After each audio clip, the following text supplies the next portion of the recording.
Hello and welcome to the Majlis, the podcast by Radio Free Europe, Radio Liberty, focusing on Central Asia. I am Mohammed Tahir, your host here in Washington, D.C. Much anticipated meeting of the leaders of the Caspian littoral states held on Sunday. Issues were discussed and documents were signed, though some progress has been made, but many question if there was any tangible outcome. The positive news is the leader seems committed to continue the discussion if and when the next meeting is held. So on today's Majlis, we plan to discuss what happened in the gathering and what is next. To discuss this, I have Bruce Pannier, editor of Radio Free Europe, Radio Liberty's Central Asia blog, Kishlok Owazi, who witnessed the summit unfolding on the ground in Aktau, Kazakhstan. We also have Georgi Oshakmadze, the Georgian Prime Minister's advisor for the East-West Energy Corridor, who was watching the leaders come and go just across the Caspian Sea in Tbilisi. And Robert Cutler, Dr. Robert Cutler is joining us from Canada, who is a senior research fellow at the Institute for European, Russian, and Eurasian Studies at Carleton University. And Zach Witlin, Eurasia analyst at the Eurasia Group, is with us from Washington, D.C. Welcome on board, colleagues. Thank you. Thank you. Bruce, let's start with you. There was much excitement about this summit. You went all the way from Prague to Aktau to witness this development, which some called a historic event. And now I just read your story about the conclusion of the summit. The headline reads like, Caspian Summit failed to resolve issues between Iran and its nearest neighbors. So outcome seems to be, to me, wasn't as historic as the gathering was. So what happened? Well, I mean, I wouldn't want to downplay the deal. They agreed to a lot of things. And in fact, what's on paper is still, it still looks ironclad and extremely promising. The distressing point was that Rouhani seemed to think that there was some other additional talks that needed to be held on some of this stuff. And now, I was with Farda today talking with them about it. And then Radio Farda, our Persian language. Right. And apparently there's all this resistance in Parliament and from the supreme leader to the deal that they just signed. What I hear from the reaction back in Tehran is that it kind of ranges from not satisfied to totally unsatisfied with the way things shook out at the in Aktau on Sunday. Obviously this is kind of a setback. Now, what kind of space Iran has to kind of tinker with this deal, I don't know. They shouldn't be able to do anything with this. But then again, if Kazakhstan, Azerbaijan, and Russia are satisfied with their sections and how they have it divided, Russia probably might not have that much interest in what Iran's position is with Turkmenistan and Azerbaijan on its borders.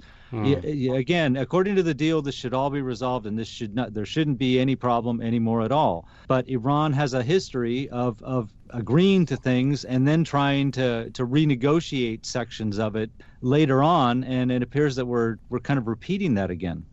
Bruce, just to continue with you, so what Rouhani thinks is a problem here? There's still problems as far as like the surface water. That's not really an issue, but he still has some problems with seabed issues. May I jump in here, please? Yeah, please. Go ahead, Dr. Cutler.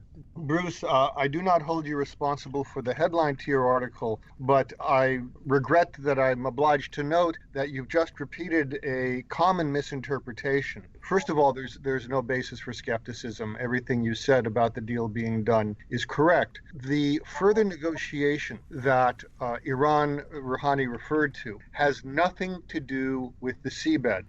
It has to do with how to draw the line along the shore. You remember that they have so many nautical miles of fishing area, so many nautical miles of so on and so on. The question is, how do you draw the line along the shore to measure those 10 or 15 nautical miles from the shoreline? This is a standard problem in international law of the sea. In fact, it's addressed in the UN Convention on the Law of the Sea. And Bruce, I know that you listened to the Russian simultaneous interpretation of Rouhani's statement, as did I. And the Russian term that he used in the translation, it was Priyama Ishodny Linia, which translates into English as the straight baseline. The baseline in international law is the line that you draw along the shore of a country in order to measure 10, 15, however many nautical miles you need for the fishing zone. The question arises, what do you do when you have an island that is offshore, close by, or an archipelago, or a river delta? The answer is, and this is in Article 7 of the UN Convention of the Law of the Sea, you draw what is called the straight baseline. You adjust the baseline, which is usually a low tide watermark, and you figure out how to draw it on the map. And that is what Rouhani was referring to. And in fact, the convention signed in Akhtal refers explicitly to further negotiations on drawing the straight baseline. It's the term of art. It's the baseline. It's not straight. You have to make it straight. And it's even specifically stated in the UN Convention of the Law of the Sea, Article 7, that the drawing of the straight baseline cannot be used to adjust the drawing of the territorial sea, of the sectors of the seabed.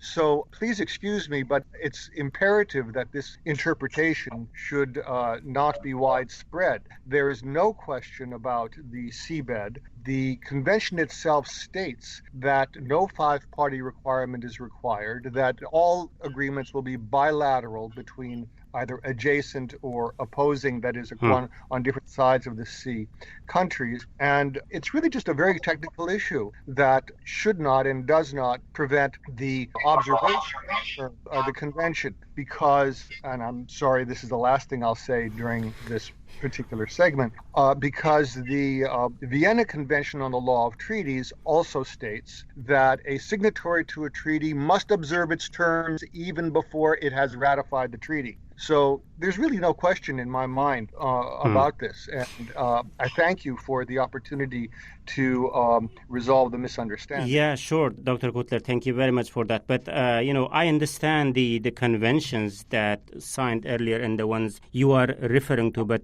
then why is it that Iranian leadership kind of have different perspective on this? I saw Foreign Minister Zarif discussing this. I guess he was at the summit, and he tweeted this apparently after the agreement was signed. I'm quoting, "Day of Solidarity of Caspian Littoral States, codifying cooperation on environment, shipping, fisheries, sustainable development, and security without foreign military presence, agreeing to continue friendly dialogue on unresolved issues of delimitation, shares of sea, its resources," unquote. So he says that there was no agreement on delimitation and discussion to continue. So that's because the delimitation is not the concern of the convention. The convention itself states the delimitation will be done by every pair of party. As you know, Azerbaijan and Russia have a bilateral agreement for many years. Russia and Kazakhstan have a bilateral agreement for many years on delimiting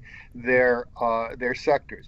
Azerbaijan and Turkmenistan have such an agreement, and Turkmenistan and Kazakhstan have such an agreement. It is true that Iran does not have such an agreement with Azerbaijan, or Azerbaijan with Turkmenistan, or Turkmenistan with Iran. But Zarif, he's just stating the fact that Iran must continue these negotiations with its neighboring countries, but that does not take anything away from the Caspian status. It does not mean that Azerbaijan and Turkmenistan cannot proceed. Actually, they could even proceed without resolving their delimitation. Yeah. Bruce, the discussion started from your thoughts. So first, I want you to respond to this. Later, I want to have thoughts from our other panelists and their takeaways from this summit. So, Bruce? Well, Professor Cutler knows this stuff better than anyone I can imagine. So I'm happy for his explanation. It clarifies a lot of things. Again, Iran is kind of erratic with any kind of agreements that it signs. With many of the agreements it signs. So I'm not sure. I understand that in principle and legally speaking, even they really don't have a case here at all, and there shouldn't be. There's as concerns the Trans-Caspian pipeline. This shouldn't have any impact on its construction. Although, as Mr. Vashakmadze and Professor Cutler said in an earlier version, it never should have to begin with, so they could build it. Now how Iran's hesitation and kind of reinterpretation of some of this stuff, or calls for reinterpretation of some of this stuff, is gonna shake out, I do not know. What I would mention though is that our Turkmen service told me today that they also found it strange that in state media in Turkmenistan, since this deal was signed, there has been no mention of the Trans-Caspian pipeline at all. Even though Putin and Berdimuhamedov met yesterday in Sochi, they're not even bringing it up. So I'm still kind of unsure of, do they know something that I don't see or that we don't know yet, or what's the problem? What's the holdup with all this? So, Zach, you have your own set of observations, perhaps reservations on what happened. How did things go there put them on the table, please. Also, feel free to respond to comments made by Bruce and Dr. Cutler. Well, sure, I'd be glad to, and I'm also happy to inject a little bit of healthy skepticism as well. Yeah. I agree that what was signed at the convention is what was expected, basically the version of the treaty that had already been made available in advance of the signing. And so things like the Iranian issue, I see a lot of domestic politics probably in Iran explaining why there's still such a negative reaction, though to be fair, in the delineation part, it laid out the principle for doing this, and Cutler said it would now be up to them to work out technicalities. But there are two other issues, though, that I think we ought to make clear were really not resolved and were not intended to be resolved within this treaty. And they would depend, I think, more on further the diplomacy than strictly on technical deliberations. And this has to do, first, with the rights to lay pipelines. It is true that Turkmenistan, Azerbaijan, other countries in this agreement gained a major concession here by having the right to lay pipelines within their own sector and only within the sectors through which the pipeline passes. However, this is subject to environmental consultations that must happen alongside those pipeline projects. And it remains the right of any Caspian state to lodge environmental concerns under existing treaties. I think it was 2003 was the last major one, and there may be other addendums or international agreements that matter here. It is still possible for other states to lodge environmental concerns and slow, impede, or otherwise cause problems for a potential pipeline project. And I expect that this remains a major concern for Turkmenistan in particular, and I expect that this is part of the motivation why President Berdimuhamedov was meeting with Vladimir Putin yesterday in Sochi. I think that in order to make progress in this, we're going to need to see more diplomacy going on. We're going to need possibly even more side deals, potentially on standing economic issues that, say, Turkmenistan has with Iran and Russia respectively here. And I think that these are parts of the moving pieces and signposts that will actually take some time to resolve. And I'm not expecting to see great or rapid progress on the actual pipeline projects that are otherwise permitted now that this treaty has been signed, certainly not within the next 6 months, and it could drag for longer than that. So what you are saying is even if there is no legal lingering issues there in Caspian Sea and sharing of this resource and all these things, but the political things might delay projects like the Trans-Caspian pipeline. Okay, so let's bring on Mr. Washak-Matza. You look into all this from a different perspective, given your position in the government and the project that you chair. So what was your takeaway from the outcome in Aktau? Well, the whole thing is somehow how it is interpreted lacks clarity, and I think that Mr. Cutler is right that we should clearly distinguish. So when we see headlines that, this convention has not brought any final clarity or it has not brought resolution of all problems, it should be clear what it is about. Yeah, it's obvious that not all problems are solved, and the question here should be what was a realistic expectation and why we should have been assuming that all problems will be resolved. The clear thing, which Mr. Cutler mentioned, is that the issues of bilateral and maybe at one or 2 points it could be even a requirement for trilateral talks when Iranian, Azeri, and Turkmen kind of sectors can meet. As it's not subject for the convention. The convention has brought the rules. Now, the rules are not very easily applicable elsewhere else. You all remember the dispute which was brought to international arbitration about the island of Snake between Romania and Ukraine. And this is just in Europe. Yeah, it's not somewhere where we can say that, okay, people do not obey it. So there are things where there is always something which is a subject for different interpretation, and sometimes it requires arbitration for the resolution.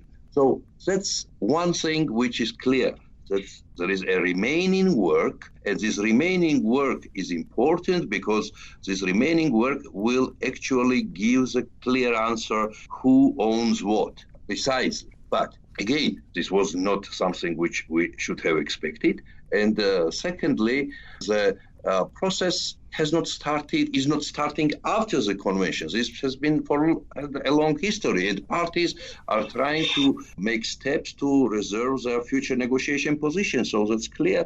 And Iran especially gave up a lot from the position when they wanted 20%. They are now quite away from this already, but still there is a room for discussions who will get what. Now, there are two other major parts, maybe more, but at least two other major parts which is not related to these issues where there is a lack of clarity. And these two other issues is the military things and presence of the third parties and the pipeline. So these things are clear. And furthermore, they are not very well related or very directly, or they're not integral part of the other third thing. The Turkmen and Azeris, they've been saying for many years that the issue of pipelines is resolved. There was no need for them in particular to have this part in the convention. But because other parties wanted it, now it's there, and we should just happy because it's clarified. Yeah, we will. If in this part we do not see too much excitement, well, because that's what they've been saying for so long. Yeah, they were saying, but it was not happening. Like Azerbaijan and Turkmenistan and a couple of other parties like European Union and, as you referred to, Washington, were saying that if Azerbaijan and Turkmenistan agree to implement projects like Trans-Caspian pipeline, they can do it. But the reality is it wasn't possible to do it, and the application is lingering of that idea. But we will talk about this in length in the second part of the discussion. So just to... if I just made a very short comment. Sure. Well, if the pipeline is not constructed, there is little connection that this has not been constructed because of this issue. We can discuss later on. There were multiple other constraints which has been delaying this. But it's no justification to say that, well, until this convention was signed, this was not implemented, the pipeline, and now it can be implemented. I can tell you a funny comment from one of the Russian commentators who said that, now it's much more difficult for parties to build Trans-Caspian pipeline because they could do it easier in the past. Now there are much stricter environmental rules. So they should have taken time and build it earlier. Now it will be more expensive for them to build it. So it's a lot of room for interpretation. And we obviously know that other than this issue, which is just been separate, there was those things which had required an out-of-box thinking and implementation of new approaches. And that's what was missing, and now it's in place. When I mentioned it the last podcast, a roadmap for implementation. Yeah. So there are various perspectives on what this convention achieved and what Iran thinks and how legitimate is that or not. So it appears that there is no shared consensus on what happened, nor between us nor between the parties who signed the agreement in October. So let's see what are the perspective on what does this convention mean for the things going forward. We will continue the discussion talking about this and many other questions very shortly.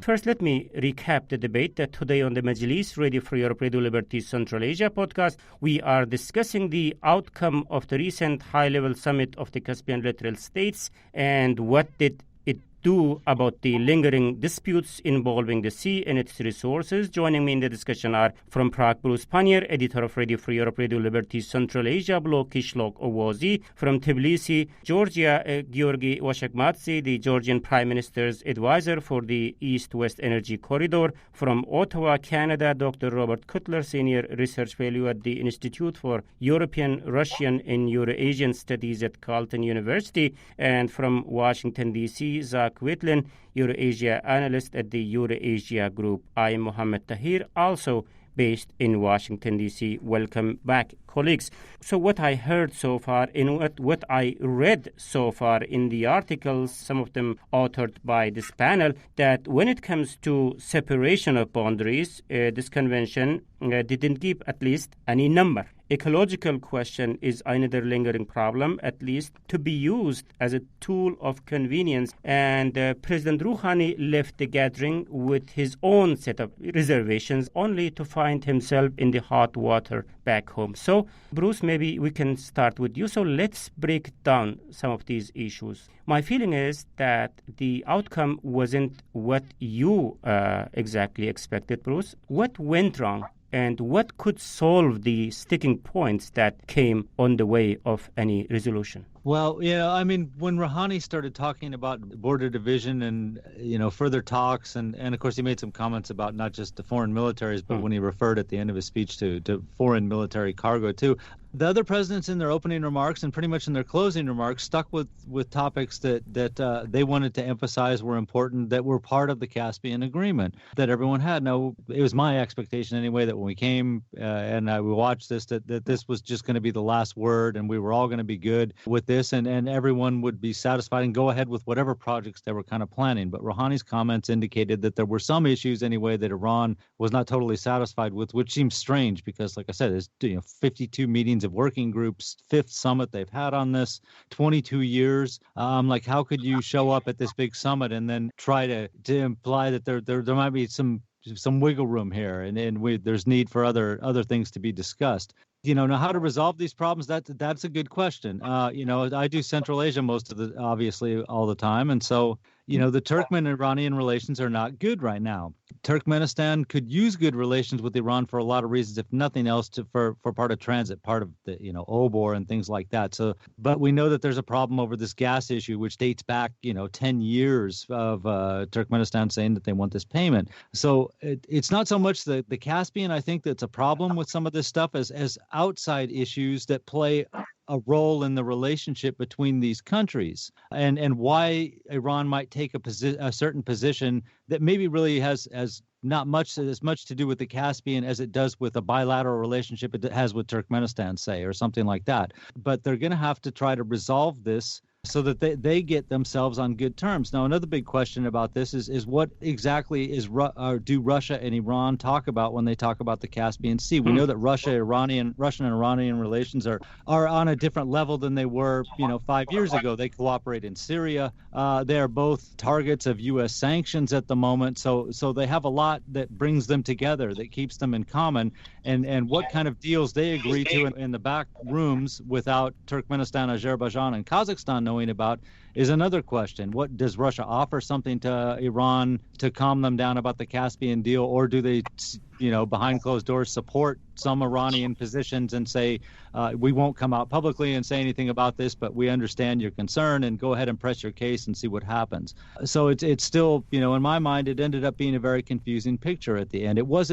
I couldn't call it the great deal that everyone expected. I'll just leave it there. Mm-hmm. Dr. Kutler, I understand your points. Even if the convention resolve every issue legally, politically, it appears that there are things yet to be resolved. So what to do about those issues? Are those points, from your point of view, compromisable? I guess my question is, how far are the parties from any compromise on these issues that Bruce just mentioned? Well, I think that Mr. Vaşakmadze is much closer to that situation, so I would defer to his judgment about it. I might just address the issues that you introduced when you brought us back from the break very briefly to clarify for the audience that while it is true that the convention itself did not give a number, as you put it, for the delimitations, the text of the convention, Article 8, refers to the application of, quote, generally recognized principles, unquote, of international law. And I can offer you the insight that under international law, there are 3 such generally recognized principles, one of which, as you know, the modified median line, has been applied by other parties in the Caspian Sea in the past. All 3 of these methods give almost identical results. People have looked at them on the maps and applied them. The idea that Iran should get 20% of the seabed is not a generally recognized principle. So that's totally out the window. Sometimes you'll hear a figure of 11%. Sometimes you'll hear a figure of 13 to 14%. 13 to 14 is the correct figure there. 11% refers to the Iranian shoreline as a percentage of the perimeter of the Caspian Sea. That's just the first clarification I would offer. The second clarification on your second point is about the ecological issues, which Mr. Whitland also introduced, and correctly so, mentioning the Tehran Convention signed in 2003, which is about the protection of the marine environment of the Caspian Sea. It's no coincidence, to take up an old phrase, that 3 weeks before the Aktau conference on July 20th, there was signed a protocol to the Tehran Convention, the Moscow Protocol on Environmental Impact Assessment in a transboundary context, which is applicable to all sorts of energy pipelines, although if you look in the annex to the agreement, to the protocol, there are 24 different kinds of enterprises, wastewater, cement factories, everything that could possibly have a transboundary effect. Now, the relevant point here is that in the Moscow Protocol, it is directly stated that the decision to implement any project will be taken by the party under whose jurisdiction the proposed activity is planned to be implemented. So in the past, it's been said that a five-way agreement would be needed, for example, to build the pipeline. The Moscow Protocol, together with the Aktau Convention, make clear that this is not so. And the process by which anything may be delayed is, in the case of the pipeline, I think not quite as applicable, cannot be so much delayed, because as it says in the protocol, basically one party is going to say, we want to build this. And the other parties are going to say, and the other party is not any other party, but another party that thinks it will be affected will say, well, what about X? And what about Y? And what about our concerns about beaches? And so on and so on. And then they state through diplomatic channels their concerns. And then they receive a reply through diplomatic channels. And then the project can proceed. It's as simple as that. And in this connection, the last fact I would introduce is that the World Bank and the European Union already 3 years ago produced an environmental impact report for the Trans-Caspian pipeline using international best practices. And I can say only that from my standpoint, not having read that report, it would be difficult for me to suppose that they failed to address any issue that any literal state might introduce later. So I'm happy for the opportunity to introduce the context there, and that's all I have to say. Yeah, no, these are really valuable, and there was a reference on ecological issues, and Zach, on your name, so I will get to that, and I will give a microphone to you to respond on that question. But in terms of numbers that you mentioned, Dr. Cutler, in response to my intro, there are various numbers, like the ones that are coming out from Iran, and some say 50%, 20%, 11%, 13%, referring to Iran's ownership, referring to various conventions that they think they signed in the past, even dating back to Soviet Union. And I also understand the references that you give on international conventions and documents that were signed in the past, which you said resolves all the questions. Then why aren't those conventions enough for Iranians, which brings up again those numbers. And also it brings me back to my earlier question that, okay, even if there is no legal issue left to be resolved about the Caspian delimitation or the resources, political issue remains a question. So how to deal with the politics of this? Dr. Cutler? Well, yeah.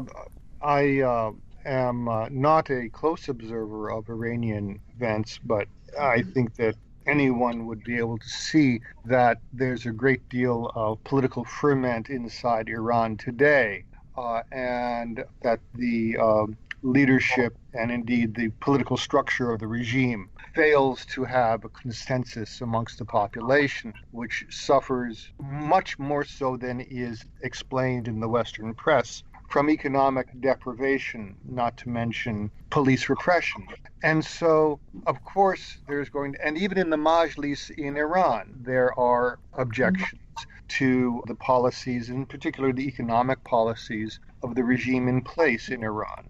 So you mentioned the past treaties. In some places one encounters the opinion that Iran gave away so much because it used to have 50% of the sea. That assertion is based on the fact that the 1935 and 1940 treaties between Iran and the Soviet Union defined the Caspian as a, quote, Soviet and Iranian Sea, unquote.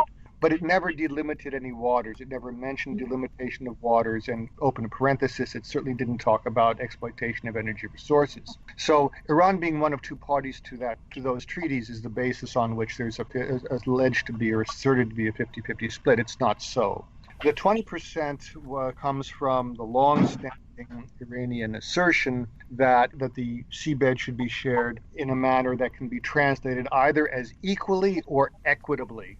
And as I mentioned before, 100 divided by 5 is 20, so that means to them 20%. But again, that is not, as I believe I said, not generally recognized principle of international law. So under the terms of the convention, it holds no water either. So, and I mentioned that where the 11% comes from. So that's what I'll say about number 13 to 14 is everyone's agreed on it up until the signature of the convention. I mean, all of the specialists, all of the international lawyers, and so on. Now, that's about the number. About the ecological aspect, there is the Moscow Protocol, which I mentioned, to the Tehran Convention that provides for the means by which ecological concerns may be voiced. But it's not something that provides for an eternal delay of things that can be taken up again and again and again, because the party that's implementing can simply say,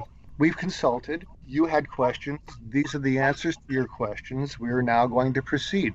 And that's a reasonable way to do things. Okay, so Dr. Cutler, let's bring Zach on this. Zach, you heard Dr. Cutler in terms of ecological questions there. It seems that, legally, again, there shouldn't be an issue on ecological question. But again, we are talking about more than just legal issue. There are political issues, which has its own path. So what do you see the ecological issues is still relevant when it comes to implementations of the articles that were mentioned, discussed, signed in the latest convention? Yeah, but essentially the bottom line for me is that politics comes before. And if we are talking about a multinational commercial project in the Caspian Sea, there is no such thing as a legal agreement that would be sufficiently ironclad as to protect any project from further disputes. And I believe that based on the way that the treaty has been set up, even with the rights to beginning and proceeding with those projects secured, and the beginning of a process, let's say, for raising environmental concerns throughout this, there can always be a disagreement or a dispute that's brought up. I think the dispute resolution process that would then be activated is not entirely clear and must be viewed as not just a legal issue, but a political one. And therefore, for any project to proceed, it will be absolutely critical to receive the right assurances and guarantees at the diplomatic and political level before going ahead. And that's why I maintain a certain degree of skepticism. And I think that's why there has not been a universal sort of excitement or enthusiasm for a convention that really does represent an historic agreement. It just is also a reminder, I think, as Georgie mentioned before, that many of these issues require further talks on the sides between the parties, whether or not they have agreed or disagreed on those. I think it's important to keep in mind regarding Iran's position in particular. And I do agree that Iran is a very important factor for understanding how this convention came about and some of the issues associated with this. In principle, Iran is still making a concession in the position here. While it is true that in the run-up to this, they'd been leading in this direction, and they saw the writing on the wall, it was never really a tenable position to win, given that 4 out of 5 parties agreed that the Caspian was a sea and not a lake, but they still signed that convention. And when the speed really began picking up, I think late last year, and we first got signs that this convention might actually happen in 2018 and get scheduled and sign the legal status, Iran was still a party to the JCPOA. It was not until H.R. McMaster left, John Bolton came in, and very quickly soon after, the United States withdrew from the JCPOA sanctions were assured and are now beginning to snap back against Iran. The Iranian economy is under a lot of pressure, and the Iranian President Rouhani is in a lot of hot water, I think, politically from his domestic opponents for signing into an agreement or pushing for an agreement that fell apart here. And so I think we need to view the signals that we're hearing from Iran within that context here, both in terms of they, in principle, made a concession here and should expect to be getting something out of this in return for doing so. And it will be especially important that President Rouhani has something to show for this in, let's say, the coming months or within the next year. I think that talks with Russia and Turkmenistan will be absolutely critical within that regard. Wow, this discussion is really fun, but we also need to wrap up the discussion. So, Mr. Woshakmadze, I promised you to get back to the Turkmen-Azerbaijan, the Trans-Caspian pipeline. If we have a time, we will discuss that. But question which was raised by other panelists, the political issues, how to deal with that. Even if there is no legal issues, the problems that exist in Caspian Sea and the resource sharing, it appears that there are lots of political issues. Again, the Iranian position kind of explains that. So from your point of view, what are those lingering political issues, and is it compromisable by the countries, and how far those participating nations are from each other to get into a compromise? Well, that's clear that there are a lot of political issues. The idea of highlighting which particular political issues are applicable to which particular process is not something rewarding. But because the overwhelming attitude is, of course, this healthy skepticism about all these things that is triggered by 22 years of the ongoing process, and then people thinking that, okay, now something will actually will put an end to everything, and this is not the case. Now, the good approach would be is to go from issue to issue. Yes, there will be a lot of fight ongoing about who will own what from the point of view of exploration production rights. That's not something which we've been expecting this. Some people have been expecting this, but that's an ongoing process. That's very difficult to predict when this will end up. Similarly critical is to distinguish the issue of the pipeline. The pipeline has been outside this issue for long, and parties been trying to keep it separate. Other parties wanted this to be a part, hoping to win that Turkmenistan and Azerbaijan would agree that there will be a need for a consent from all five parties. Apparently, the process has developed in a way that other parties have understood that it's not going to be achieved, and for the sake of the process in the other fields, they had to compromise on. Or something different happened. Other parties have assumed that it's not really a huge interest for us to prevent these pipelines from happening. So even this approach is difficult, because then you will have arguments for the why it is no more a problem for the country or why it is still, and the balance is huge. This whole agreement is a result of enormous amount of balancing acts. So then, from the point of view of environment, and please, just after I just wanted to, we are extremely happy what we have seen on the page. And we are very happy that this is very close to what actually is a normal practice. And even outside the Caspian Sea, even in the Black Sea, there are aspects where the pipeline has to consult all five coastal countries. So the huge issue here is that the rules are there. Yeah, anybody can violate. Treaties imply that if circumstances change, treaties may be violated. It's a normal life. It can happen. But why we should think that this will inevitably ruin something? With environmental things, a critical thing, and maybe this is what have been missed by the world community looking to this process, is that there is a very clear activation of the interest about the oil pipeline across the Caspian Sea. For the oil pipeline, it might be really much more difficult in comparison with the gas pipeline to answer to all questions. As Mr. Cutler said, the issue, how it will work, is that there will be concern, and concerns have to be answered in a good faith.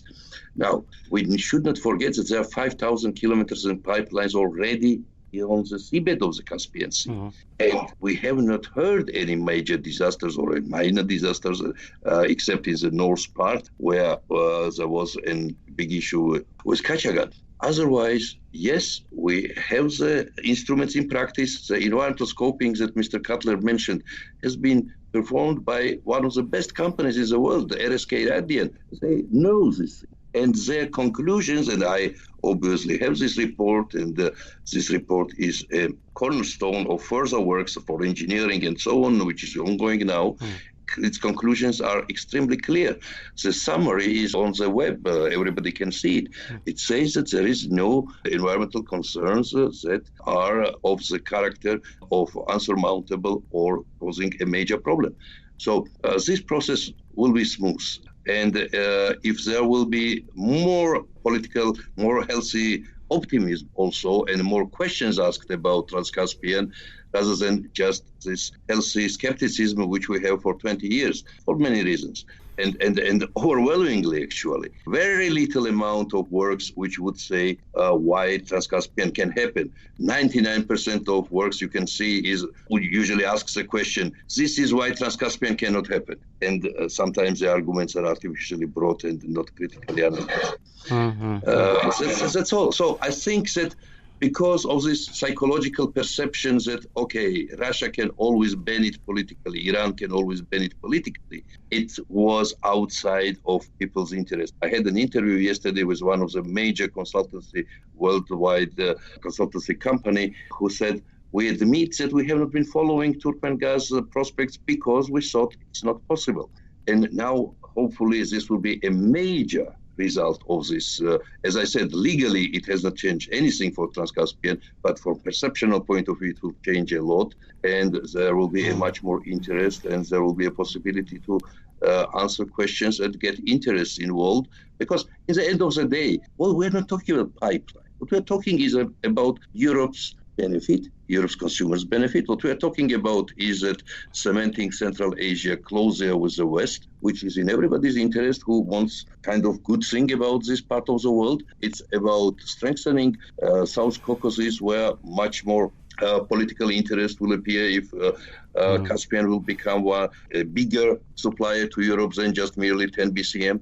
And what we talk about is the strengthening of the economics of Georgia, which will benefit, and Georgia having a free trade agreement with Europe will be able to develop based on the better priced gas, which Georgia can get in the same kind of deal as with Shahdanis Consortium, where Georgia gets some significant amounts of gas at the cost arrangement, then Georgia can export petrochemical products to Europe. So that's a lot of positive things. If I may, gentlemen, I promise, Mohammed, one brief comment on one thing that Mr. Bashakmadze has said, that it's entirely correct that skepticism is normal. Every pipeline that has ever been built has been subject to skepticism before it was built. I remember writing about the BTC oil export pipeline before it became a reality. And every single objection that is raised, with the exception of the subsea issue, it's still ecological.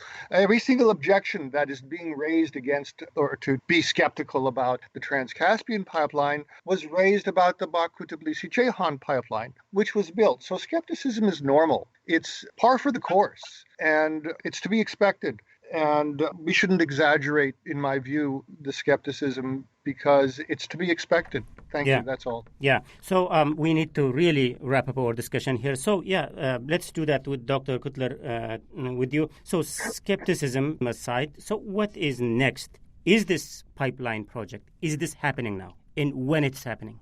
Well, not to second guess, but what happening can mean different things to different people. The pipeline. Will we see this pipeline project realized? Well, as I understand it, the project promoter company names a date early, just a few years from now. I know that last summer, for the first time, at the level of head of state, Azerbaijan and Turkmenistan together signed a declaration, a protocol to a whole bundle of agreements, declaring for the first time that they will work together to export Turkmen gas to Europe. What's necessary is that the physical work begin. Although I don't have any privileged information about it, I would suppose that if it has not already begun, because the European Commission is co-funding the studies necessary for that work to begin, or for the prices to be set, along with the government of Georgia. And when those studies are complete, one may expect contracts to be signed for sale and purchase, and on the basis of by European shippers with Turkmenistan, because Turkmenistan sells gas at its border. Mm-hmm. And on the basis of those contracts, one might expect the pipeline to begin construction. Okay, very promising, but why Turkmenistan is not happy, I don't know. So, Bruce, let's take your point briefly on this. So, what did this convention resolve, and what is the next step you are looking ahead? Obviously, I'd like to see the EU chime in on this, and they've included the Trans-Caspian Pipeline as one of their priority projects for many years now. In fact, Shevchovich was saying not so long ago, just a couple of years back, he thought it would be done by 2019. Ultimately, these are 5 countries that consider themselves to be neighbors. The Caspian is one of many issues that tie them together. Some issues they agree on, and some they don't. My biggest fear is that something like the Trans-Caspian Pipeline will be held hostage by disagreements that 2 countries or more have between each other that really have nothing to do with the Trans-Caspian Pipeline at all, but they're looking for concessions in some totally different area of their relationship. So we really got to see how well they're going to get along. I made reference earlier that Iranian-Turkmen ties are not really good, so you can imagine that Iran might not be favorable to some looking at the Trans-Caspian Pipeline without at least pitching that maybe we have environmental concerns and see if they can't slow it up. Not so much to slow up the pipeline as to get Turkmenistan to modify its behavior and some other aspect of the relationship. So I would say if Turkmen-Iranian relations would get better, then I would be much more optimistic about a Trans-Caspian Pipeline being laid. Wow. Zach, final point from you. Sure. And first, thank you very much to the colleagues on this podcast for making really excellent points here. And as a good American, I feel the need to also have a note of optimism, at least a little bit of it. It's quite true that some extraordinarily difficult pipeline concepts have gotten off the ground and succeeded, and some of them have also not been able to work out for the types of reasons that we were discussing before. So I think the point that I would emphasize about where we are right now is we're looking for the deal behind the deal, or rather the deals behind the deals, the sort of agreements that speak to the broader relationships amongst the parties to ensure that there's a proper level of consensus for the governments and perhaps investors associated with these projects to have confidence that they'll be able to get off the ground and move forward. I'm willing to say that I think the odds of this happening are actually rising. I think that there is positive momentum right now. What I'm not willing to say is that sufficient progress has been made to expect to see the Trans-Caspian Pipeline get started within, say, the next 2 years. And so we'll be watching and updating our views, of course, and let's see what happens. Mm-hmm. Okay, thank you very much, Zach Whitley, Eurasia analyst at the Eurasia Group in Washington, D.C. And also thank you very much for your insights, Bruce Pannier, editor of Radio Free Europe, Radio Liberty Central Asia blog, Kishlak Owazi, Georgi Washakmadze, the Georgian Prime Minister's advisor for the East-West Energy Corridor, and Dr. Robert Kutler, Senior Research Fellow at the Institute for European, Russian, and Eurasian Studies at Carleton University. Thank you very much for your time in Thoughts today. Thank you. Thank you very much. And this is it from me, Mohammed Tahir, host of the Majlis, Radio Free Europe, Radio Liberty Central Asia podcast. Until next week, bye-bye.